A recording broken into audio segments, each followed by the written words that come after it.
Hey friends, Tori from Rocky Mountain Voice here. Happy Thanksgiving week. Colorado is feeling the consequences of weak leadership and broken priorities, but also seeing hope where it's always been strongest, in our families, our churches, and our communities. From government overreach to failed progressive policies, here's your Mountain Minute for November 25th. Colorado is sounding the alarm after Tina Peters was thrown into solitary confinement, a move her family calls retaliation after she raised concerns about her treatment inside the facility.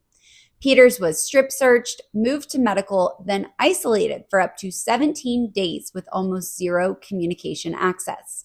And while the federal government tried to grab custody, Colorado officials rushed to keep her under state control, proving once again how political this entire case has become. In Denver, failed progressive policies just cut off food access for thousands of families.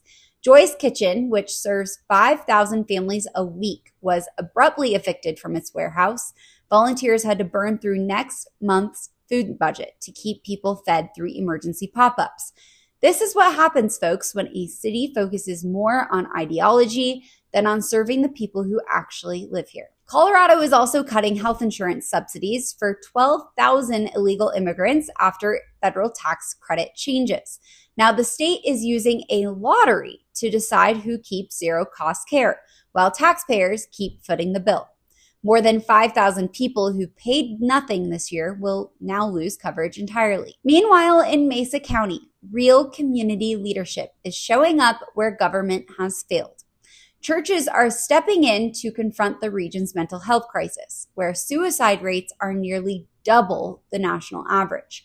Canyon View Vineyard Church's Be Well program has delivered over 500 free sessions using a Jesus-centered therapy model, and a donor just pledged up to $400,000 to help open a dedicated mental health center. When government systems collapse, the church fills the gap. Thanksgiving prices are down nationally, but Coloradans are still paying more. Another reminder of the West's higher costs under left-wing policy environments.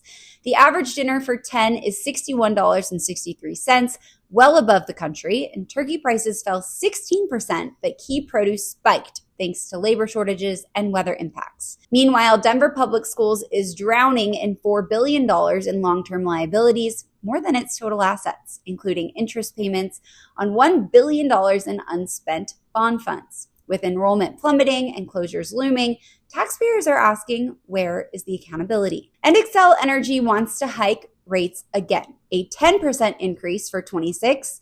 Families are saying the same thing. They shouldn't have to choose between keeping the lights on and keeping food on the table.